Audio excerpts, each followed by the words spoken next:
Lo que no dice la lección como una contribución a la misma, creciendo en nuestra relación con Dios, conociendo a Dios. Lección 2. Es esencial entender que antes de que algo fuera, Dios es. La palabra Dios denota acto existente o uno autosuficiente, y describe a un ser que no necesita de nada ni de nadie para existir, para ser. Si Dios es autoexistente y no depende de nada ni de nadie para ser, entonces Él es necesariamente sin causa y eterno. Si Dios es independiente y autosuficiente, entonces no podemos influir en Dios para que haga lo que queremos. Esto significa que Dios sabe todo desde la eternidad. Es omnisciente. Él sabe el final desde el principio, porque así lo estableció cuando trajo a la existencia lo que no existía. Recuerden esto, pecadores, y piénsenlo bien. Recuerden todo lo que ha pasado desde tiempos antiguos. Yo soy Dios y no hay otro. Soy Dios y no hay nadie igual a mí. Yo anuncio desde el principio lo que va a pasar al final y doy a conocer el futuro desde mucho tiempo antes. Les aseguro que todos mis planes se cumplirán tal como yo quiero.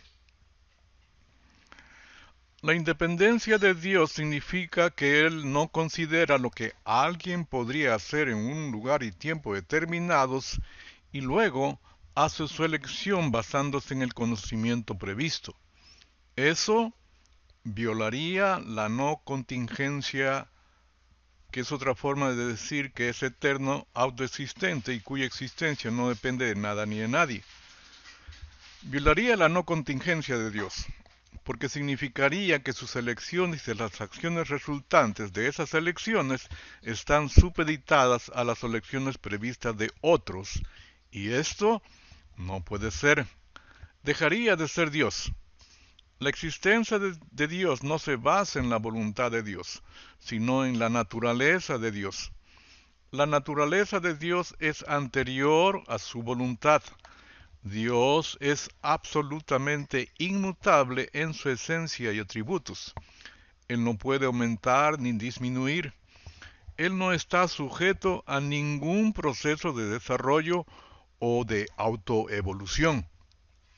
Su conocimiento y poder nunca pueden ser mayores o menores. Él nunca puede ser más sabio ni más santo, ni más justo ni más misericordioso de lo que siempre ha sido y siempre debe de ser. Toda buena dádiva y todo don perfecto descienden de lo alto, donde está el Padre que creó las lumbreras celestiales y que no cambia como los astros, ni se mueve como las sombras. Dado que toda buena dádiva y todo don perfecto viene de Él, el mal no puede proceder de Él, ni permitirlo. Tampoco puede ser tentado ni tentar a nadie. Cuando alguno es tentado, no diga que es tentado de parte de Dios, porque Dios no puede ser tentado por el mal, ni Él tienta a nadie. Dios no tiene en ninguna forma o manera relación con el reino de las tinieblas. La idea de que Dios permite es totalmente absurda, porque va en contra de quién es Él, su naturaleza. Satanás no solo fue que sembró duda o se rebeló, sino que quiso dar un golpe de estado, cometiendo alta traición. Este fue el resultado de haber corrompido su propia naturaleza, por lo cual fue arrojado de Edén a la tierra, donde es confinado hasta el día de su juicio. En la obra del Espíritu Santo en nuestras vidas, como agente regenerador, nos va a redarguir del error en cuanto al pecado de justicia y de juicio. Dice Juan, y de juicio por cuanto el principal de este mundo ha sido ya juzgado. En el libro de Oseas dice, mi pueblo no perece porque peque mucho, o Satanás los ataque. Mi pueblo perece por falta de conocimiento. Ignora que hay solución para el pecado, Cristo Jesús. Ignora que este ser, Satanás, ha sido enjuiciado y condenado, por lo cual ninguna influencia tiene sobre nosotros. Dice Oseas, mi pueblo es destruido porque no me conoce, a mí. Perece por no seguir mis instrucciones. Y es todo por culpa de ustedes, sacerdotes, pues ustedes mismos han rehusado conocerme. Por lo tanto, yo rehúso reconocerlos como mis sacerdotes, siendo que han olvidado mis instrucciones, yo me olvidaré de bendecir a tus hijos. En aquel tiempo, Dios rechaza el sacerdocio levítico, por no darlo a conocer fehacientemente. Pero ahora nos habla a nosotros, porque según Pedro nosotros somos sacerdotes del reino de Dios. Mas vosotros sois linaje escogido, real sacerdocio, nación santa, pueblo adquirido por Dios, para que anunciéis las virtudes de aquel que os llamó de las tinieblas a su luz admirable. El servicio a Dios es una percepción de su santidad. Como lo vemos, es imposible no servirle.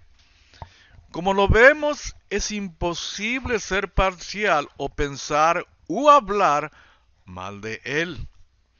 Bienaventurados los de limpio corazón, porque ellos verán a Dios.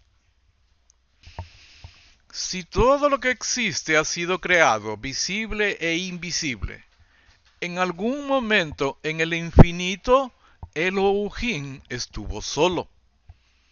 Si Dios es un ser que existe por sí mismo, por lo cual no necesita de nada ni de nadie para existir, entonces, ¿por qué creó? Si no necesita de nada ni de nadie, ¿qué lo obligó a crear? Hay mucho sobre este grandioso e impresionante autosostenible ser que nosotros no podemos, y puede que nunca lo sepamos, pero Él ha revelado bastante de sí mismo para permitirnos vislumbrar algunas de las magnificencias de su naturaleza y carácter. Una de esas características es que Dios es amor. El que no ama no conoce a Dios, porque Dios es amor. En otra parte también dice, por nuestra parte hemos conocido y hemos puesto nuestra confianza en el amor que Dios nos tiene. Dios es amor. Y quien permanece en el amor permanece en Dios y Dios permanece en él. No dice que tiene amor, sino que es amor. Y esa es una distinción importante cuando se trata de entender su motivación para crear. Porque si Dios es amor, entonces sus acciones, natural o sobrenatural, son o es la manifestación de su naturaleza, la manifestación de la naturaleza del amor. Y una de las cualidades obvias del amor es que el amor tiene que darse y compartirse. Si eso es así, entonces la naturaleza misma de Dios lo compele a dar y compartir. En esencia, el amor se cumple cuando se da y se comparte. ¿Cómo es el amor cuando no hay nada ni nadie? Es igual como cuando lo hay, porque Dios es eterno.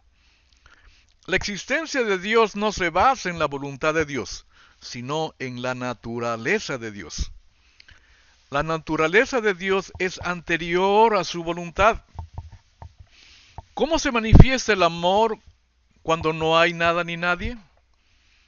Dando y compartiendo. Y esa es la razón para crear, para formular su solo y único plan y así traer a la existencia con quien dar y compartir. Por amor de sí mismo trajo a la existencia hijos, y por ende Él es nuestro Padre. En el Antiguo Testamento, por el tabernáculo y el arca en el lugar santísimo, en medio de las 12 tribus, es Dios entre nosotros. También recordemos esto, que Dios no termina su solo y único plan con la creación. Su plan es hacernos a su imagen, hijos, para que dominemos lo que ha creado para nosotros, los cielos y la tierra. Y lo primero que hace es colocarnos en Edén, que significa su presencia. Dios no vive en Edén, Dios se manifiesta en Edén. Sucede la caída, perdiendo santidad, dominio y Edén, por lo cual somos arrojados de Edén a la tierra. La caída no lo tomó por sorpresa. Dios no actúa por instinto o reacciona ante un hecho. Dios responde. En la eternidad estableció el gasto, el presupuesto para terminar su solo y único plan, siendo hecho realidad 4000 años después. Dice Pedro, sino con la sangre preciosa de Cristo como de un cordero sin mancha y sin contaminación, ya destinado desde antes de la fundación del mundo, pero manifestado en los postreros tiempos por amor de vosotros, 4000 años después. ¿A qué fue enviado Jesucristo?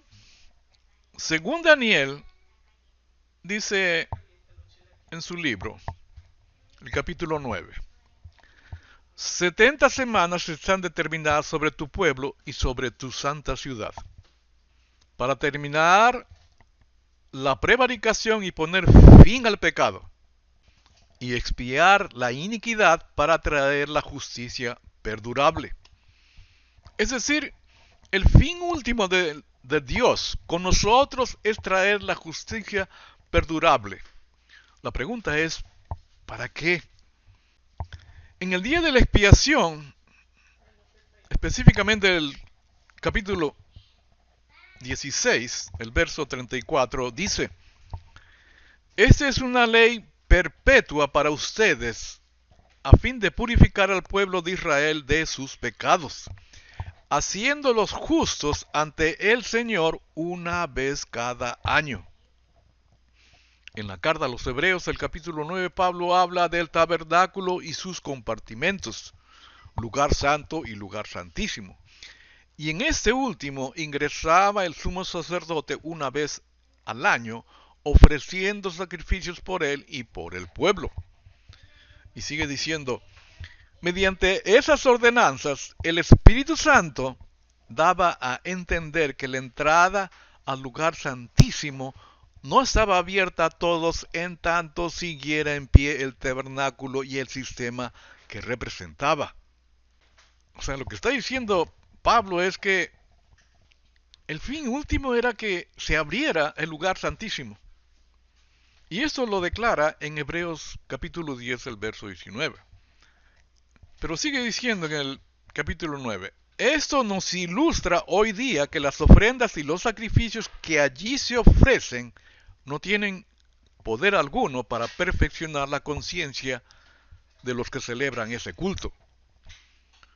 No se trata más que de regulaciones externas relacionadas con alimentos, bebidas y diversas ceremonias de purificación, que son válidas solo hasta el tiempo señalado para reformarlo todo. Es decir, el Dios con nosotros hizo posible el Dios en nosotros. Hasta aquí nuestra contribución a la lección.